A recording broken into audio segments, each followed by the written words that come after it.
안녕하세요. 지지옥션 이주원입니다. 자, 오늘은 그 진행 중인 경매 사건을 보면서 전세권 권리 분석을 해보도록 하겠습니다. 자, 우리가 통상적으로 이 보증금만 있는 임대차 계약을 하면 전세 계약을 했어. 이렇게 말을 많이 하죠. 자, 그런데 이때 전세 계약을 하고 나서 등기부 등본에 전세권을 등기하는 경우는 많지는 않습니다. 그런데 이런 경우를 정확하게 표현하면 채권적 전세라고 하는 거고요. 이는 단지 임대차 계약을 체결한 것 뿐입니다. 물론 주택에 이 전입 신고를 한다면 이 주택임대차보호법 보호 대상이 되기 때문에 뭐 굳이 비용을 들여가면서 이 전세권 등기를 할 필요는 없습니다. 자, 그런데 간혹 이 경매 사건에서 전세권이 등기되어 있는 경우를 볼 수가 있는데요. 자, 이런 경우에는 어떻게 분석해야 하는지 명확하게 알려드리도록 하겠습니다. 자, 먼저 어떤 경우에 이 전세권을 등기하는지부터 말씀을 드릴게요. 자, 만약에 내가 다른 사람의 토지나 건물을 사용하고 싶으면 어떻게 해야겠죠? 바로 사용 계약을 해야 합니다. 자, 그런데 문서상으로만 계약을 하면 어딘지 모르게 좀 불안할 수가 있겠죠? 갑자기 소유권이 바뀔 수도 있고요. 아니면 경매로 넘어가는 경우가 생길 수도 있습니다. 자, 그래서 이런 상황이 닥친다 하더라도 계속 사용할 수 있는 권리를 유지를 하거나 그 보증금을 지키기 위해서라면 이 전세권 등기를 하면 되는 겁니다. 자, 이 전세권은 민법상 물권에 해당을 하는데요. 따라서 부동산을 배타적으로 사용 또는 수익할 수 있는 용익물권입니다. 자, 만약에 나중에 임대인이 보증금을 돌려주지 않는다면 저는 바로 경매를 신청할 수가 있고요. 그리고 법원으로부터 배당을 받을 수 있는 그런 권리도 있습니다. 자, 그래서 이 전세권은 담보물권적 성격도 갖고 있다라고 하는 거죠. 자, 이런 전세권을 경매 사건에서 어떻게 권리 분석을 해야 하는지 민사집행법을 보면 알 수가 있습니다. 자, 일단 민사집행법 91조를 보면 되는데요. 91조 3항을 보시면 전세권은 저당권 등 다른 채권자에게 대항할 수 없는 경우에는 매각으로 소멸한다 라고 규정을 하고 있고요. 그 다음에 사항을 보면은 전세권자가 다른 채권자에게 대항할 수 있는 경우, 즉 다른 권리보다 빨리 등기된 경우를 얘기를 하겠죠. 자, 이런 경우에는 매각으로 소멸하지 않는다. 단 경매를 신청한 경우에는 소멸한다 라고 규정을 하고 있습니다. 자, 그러면 우리가 여기서 정리를 한번 해볼게요. 자, 첫 번째, 이 경매 사건에서 전세권이 후순위이면 무조건 말소된다. 그리고 두 번째, 전세권이 선순위면 무조건 인수된다 라고 정리를 하면 됩니다. 자, 그리고 좀 더 나가서 이 선순위면 무조건 낙찰자가 전세권을 인수하긴 하는데 전세권자가 경매 신청을 했다면 말소된다. 또 경매 신청과 좀 비슷한 효과죠. 바로 경매 절차에서 배당 신청을 하면 말소된다 라고 이렇게 정리를 하시면 되겠습니다. 자, 그럼 실제 진행 중인 경매 사건을 보면서 우리가 자세하게 권리 분석을 해보도록 하겠습니다. 자, 일단 첫 번째 사건을 보도록 하겠습니다. 서울 강서구 화곡동에 있는 다세대 주택이 경매로 나왔는데요. 감정 가격은 1억 9,500만 원이고 지금 현재 한번 유찰돼서 최저가는 1억 5,600만 원입니다. 자, 일단 우리가 이제 전세권에 대한 권리 분석 시간이니까 바로 등기 권리란을 한번 볼게요. 자, 등기 권리란을 보니까 일단 첫 번째로 김 씨가 전세권을 설정한 것을 볼 수가 있죠. 근데 이 전세권이 다른 뭐 압류나 권리들보다 먼저 등기가 되어 있습니다. 그러면 이것이 바로 이 선순위 전세권이죠.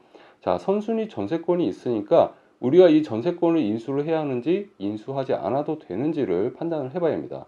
자, 그러면 첫 번째, 이 선순위 전세권은 낙찰자가 무조건 인수를 한다고 했죠. 자, 그런데 두 가지 경우에는 인수를 하지 않아도 된다고 했습니다. 자, 첫 번째가 바로 경매 신청 채권자인지를 보면 되겠죠. 자, 등기 권리란을 보니까 임의 경매를 신청한 사람이 김씨 이름이 똑같죠. 자, 그러면 이것을 보면은 전세권자가 경매 신청을 했다라고 우리가 알 수가 있습니다. 자, 매각물권 명세서를 보면 좀 더 자세하게 알 수가 있는데요. 자, 매각물권 명세서를 보니까 이 비굴안에 신청 채권자로 전세권에 기하여 임의 경매를 신청했다라고 또 친절하게 명시가 되어 있습니다. 자, 그렇다면 선순위 전세권자이긴 하지만 이 사람이 경매 신청 채권자이기 때문에 이 전세권자가 보증금 1억 7,500만 원을 전액을 받든 못 받든 간에 이거는 낙찰자하고 상관없이 무조건 소멸한다라고 정리가 되겠습니다. 따라서 이 물건은 전혀 문제가 없는 그런 물건으로 볼 수가 있겠죠. 그 다음에 이어서 두 번째 사건을 한번 볼게요. 두 번째 사건은 경기도 동두천시 생현동에 소재하는 이 단독주택이 이제 경매로 나왔는데요. 감정 가격은 약 2억 100만 원이고요. 한 번 유찰돼서 최저가는 약 1억 4,100만 원 정도 하고 있습니다. 자, 이것도 마찬가지로 바로 등기 권리欄을 한번 보도록 하겠습니다.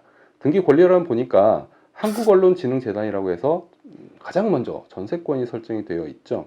자, 그러면은 이 선순위 전세권이기 때문에 낙찰자는 보증금 5천만 원을 일단 우선적으로 인수를 해야 하는 게 원칙입니다. 자, 그런데 이 전세권자가 경매 신청했거나 배당 요구를 했으면 낙찰자가 인수하지 않아도 된다고 얘기를 했죠. 자, 그러면 일단 경매 신청 채권자가 누구인지 한번 볼까요? 자, 경매 신청 채권자를 보니까 임의경매 하나신협이라고 나와 있죠. 즉 바로 위에 있는 이 근저당권자 하나신협이 경매 신청을 했습니다. 자, 그러면은 이 선수의 전세권자가 경매 신청을 한 게 아니기 때문에 일단은 인수해야 할 가능성이 아주 커졌죠. 자, 그 다음에 소멸되는 경우 두 번째가 뭐였죠? 이 선수의 전세권자가 배당 요구를 했는지를 보면 되겠죠.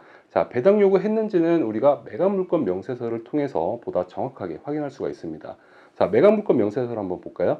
자, 매각물권 명세서 맨 마지막에 한국언론진흥재단 해가지고 쭉 나와 있는데 제일 마지막 칸인 그 배당 요구 여부란을 한번 볼까요? 자, 보니까 공란으로 비어 있죠. 자, 그렇다면 이 선순위 전세권자가 경매 신청도 안 했고 그 다음에 배당 요구도 안 했기 때문에 낙찰자가 이 5천만 원 전액은 인수해야 한다라고 그렇게 판단하면 되겠습니다. 자, 추가적으로 여러분들께 팁을 하나 드릴게요. 자, 지금 나와 있는 경매 물건은 단독주택이죠. 그러니까 여러 사람이 다 같이 살 수 있는 그런 구조로 되어 있을 겁니다. 자, 그런데 우리가 등기부 등본을 보면서 이 전세권자가 어디에 전세권을 설정했는지 자세히 한번 보도록 할게요.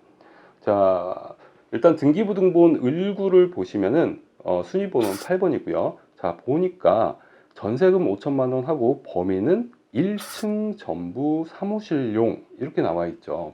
그러니까 이 전세권자는 건물 전체에 대해서 전세권을 설정한 게 아니고 1층에만 지금 전세권을 설정했다라고 우리가 볼 수가 있습니다. 자, 그런데 여기서 가장 중요한 것은 일부에만 이 전세권을 설정했다면 그 전세권자는 건물 전체에 대한 경매 신청권이 없습니다. 따라서 어차피 이 전세권자는 경매를 신청할 그런 권한이 없었기 때문에 경매 신청을 못하는 거죠. 다만 이 경매로 이 단독주택 전체가 경매로 넘어갔을 때 배당 요구만 할 수가 있습니다. 자, 이 부분은 여러분들이 팁으로 알아두시면 많은 도움이 될 겁니다. 자, 이어서 바로 세 번째 사건 보도록 하겠습니다. 네, 세 번째 사건은 전북 전주시 완산구에 있는 아파트 사건인데요. 자, 감정 가격은 2억 2천만 원입니다. 그런데 한 번, 두 번 유찰됐네요. 두 번 유찰돼서 최저가는 1억 780만 원입니다. 자, 일단 우리가 등기 권리란을 보면서 바로 권리 분석을 좀 해보도록 할게요. 자, 일단은 소유권이 가장 먼저 나와 있고요. 그 다음에 전세권이 등기가 되어 있죠. 이것도 마찬가지로 김 씨가 전세권을 설정을 했습니다. 자, 그러면 일단 선순위 전세권이란 걸 우리가 알 수가 있고 이 전세권자가 경매 신청을 했는지 혹은 배당 요구 신청을 했는지를 보면은 이게 인수하는 권리인지 말소하는 권리인지를 알 수가 있겠죠. 자, 이것도 보니까 맨 마지막을 보니까 임의 경매 해가지고 같은 전세권자가 경매 신청한 것을 알 수가 있습니다.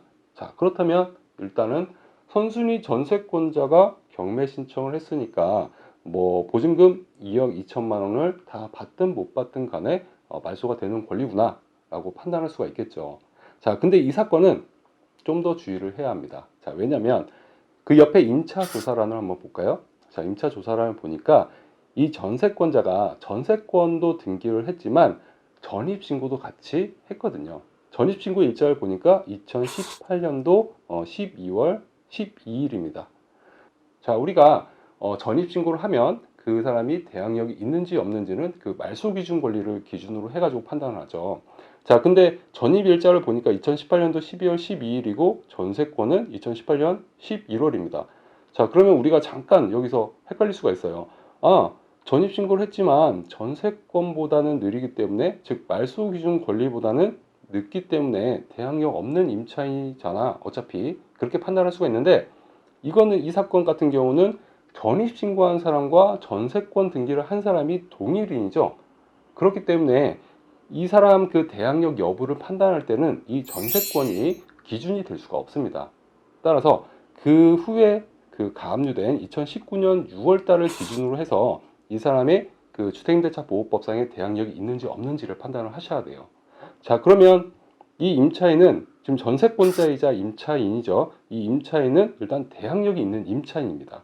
자, 그러면 전세권은 어차피 경매 신청을 했기 때문에 무조건 말소되는 게 맞지만, 이 임차인은 보증금을 못 받으면은 주택임대차 보호법상의 대항력을 낙찰자에게 행사할 수가 있다는 결론이 나올 수밖에 없는 거죠. 자, 그러면 뭐 전세권자가 2억 2천을 못 받아도 이 사람은 주택임대차 보호법상 임차인으로서 2억 2천만 원을 낙찰자에게 받을 때까지 계속 점유를 할 수 있다라는 점 여러분들이 꼭 명심을 하셔야겠습니다. 자, 바로 이어서 우리가 만화로 보는 경매 상식, 오늘의 포인트 한번 보도록 하겠습니다. 자, 일단 이 만화는 전세권과 임차권을 비교하는 그런 만화인데요. 일단 전세권 등기를 하면 경매 신청을 할 수 있는 그런 권리가 있다라고 말씀을 드렸죠. 근데 단순히 그냥 임차권이면 그냥 채권이기 때문에 바로 경매 신청을 할 수는 없고요. 소송을 통해서 집행 권한을 얻어야만 경매 신청을 할 수가 있습니다. 그리고 또 다른 차이점이 있죠. 전세권 같은 경우는 양도금지 특약을 하더라도 그 금지 특약이 등기부 등본에 등재되지 않는 이상 얼마든지 전세권을 다른 사람에게 양도할 수가 있습니다. 자, 그런데 임차권 같은 경우는 계약서에 양도금지 특약을 했다면 절대 다른 사람에게 양도할 수 없다는 점이 차이점입니다. 자, 그리고 전세권 등기는 단독으로 하는 건 아니고요. 임대인과 이 전세권자가 같이 등기를 해야 합니다. 자, 그런데 이 임차권은 보증금 돌려주지 않으면 임차권 등기 명령 신청에 의해서 혼자 단독으로 임차권 등기를 할 수 있다는 점이 차이점으로 볼 수가 있습니다. 오늘 준비한 시간은 여기까지입니다. 자, 여러분들이 영상을 보시면서 이 전세권과 관련된 그 궁금한 사항이 있으시면 댓글 바로 남겨주시면 저도 바로 답글 남겨드리도록 하겠습니다. 감사합니다.